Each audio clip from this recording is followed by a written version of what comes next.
"Welcome," greeted the therapist, as George slowly stepped into the house. It was nice and quaint, with the usual paintings on the wall, a doormat that read, "Be our guest," and the wooden coffee table with a jar of cookies and a jug of milk resting there.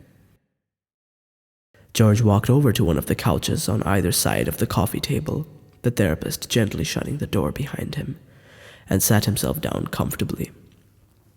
After a while, the therapist took a seat on the other couch, grabbing a notepad and a pen, flipping some pages over. George sat in silence, conspicuously stressed. "Right. So, George," the therapist asked, double-checking the writing on the notepad. "Yeah, that's me," George uttered, nervously. "All right, George, you don't have to be so nervous," the therapist spoke softly. "You're free to tell me whatever you want. Feel at home." George nodded, picking up one of the cookies from the jar and took a small bite of it, slowly swallowing it. "Well then, why are you here?" the therapist asked.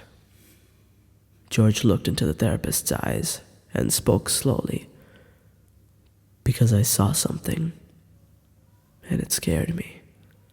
The therapist nodded, taking the jug of milk, pouring some into his cup and taking a sip of it, gulping it gently. "What did you see?" he asked. I don't know. I can't tell what it is," George replied, anxious.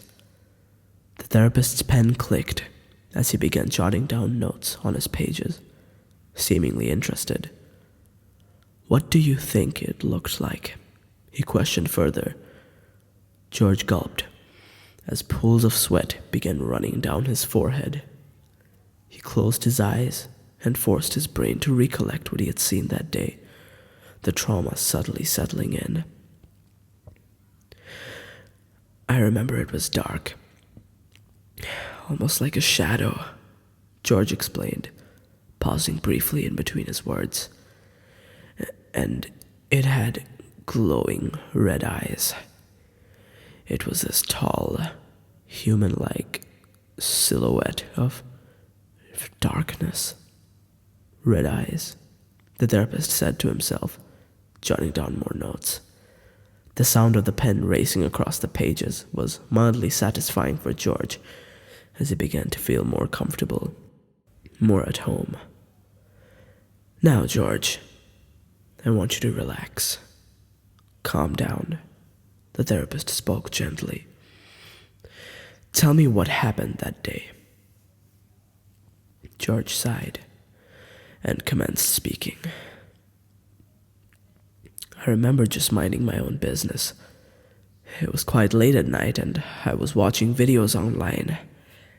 And after a while, I stood up and ventured to the bathroom to just wash my face a little. As I stepped into my room, my eyes happened to lead to the windows. It was there that I saw the silhouette, standing still on the road, not moving an inch. It had a shape of a human, but those red eyes, they... George began sweating even more, breathing faster, his heart beating slightly quicker. The therapist got up and walked over to the filter, neatly kept glasses on top of it. He took a glass, filled it up with water, and walked back to the coffee table, offering George the glass. As the boy grabbed the glass and quickly drank the water, the therapist sat himself back down on the couch, sighing. George exhaled, placing the glass on the coffee table. "Thank you," he sighed. "Now, relax. Calm yourself down," the therapist assured, picking up his notepad and pen. "Is this the first time you've seen it?" "Yes, but it isn't the first time I've felt it," George slowly spoke. The therapist was mildly intrigued by this response. He took down a few more notes and asked George, "What do you mean, felt it?" It was almost as if it were a feeling that every man and woman faces in their daily lives, he responded.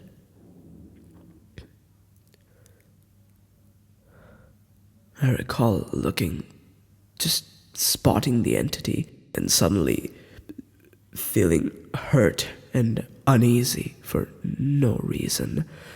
I remember sweating, feeling anxious and devastated for no reason. A single tear fell from George's right eye as the therapist sympathetically but curiously looked at him. There was a reason, the therapist whispered to himself, jotting even more notes down. He looked at George and began to kindly reassure him. It's fine. It's okay. Don't worry. Let it out.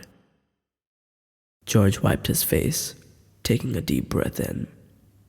The therapist looked at his notes, then back up at George. Have you told anyone? The therapist softly asked him. I have a feeling that you're going through something. You're stressed about something, anxious and depressed about something. Have you spoken to anyone about what you're going through? George poured some milk into his cup and sipped it, the warmth of it comforting him from the cold atmosphere. No. George spoke carefully. That's why I came to you. I was hoping you'd understand. He leaned back onto the couch and talked slowly. It always feels as if this creature is reminding me of my dark thoughts. It's as if it's made up of them. A collection of dark thoughts jumbled and stirred into a human-like entity. Nobody else sees it, though. Maybe it is because they don't understand my thoughts. Maybe it's because I've never shared and been open with my feelings. It frightens me how this thing even follows me wherever I go. And why wouldn't it? The therapist commented. Think about it, George. Have you ever had a day where you hadn't faced a single sad or hurtful thought?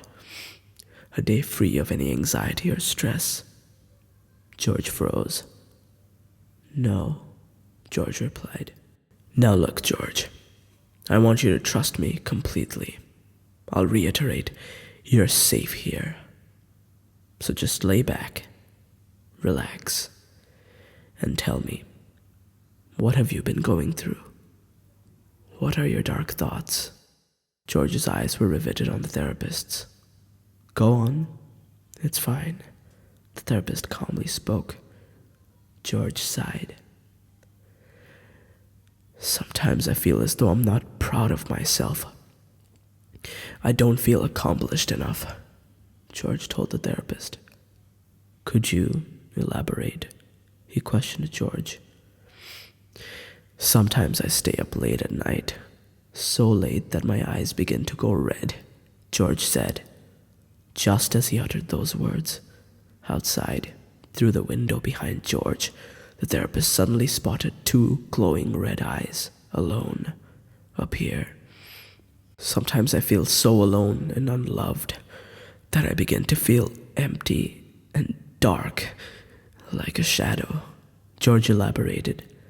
At that very moment, the therapist could see the dark, shadowy body form around the eyes, the entity form in front of his eyes.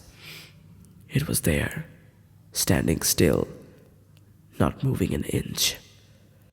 The therapist's eyes grew wider as he too began to sweat. It was true. Every detail George had given about the creature was true.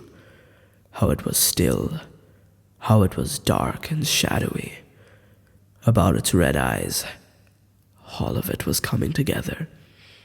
The therapist was beginning to understand his thoughts. The so-called dark thoughts George spoke about. Now the therapist could see and feel it. The darkness outside George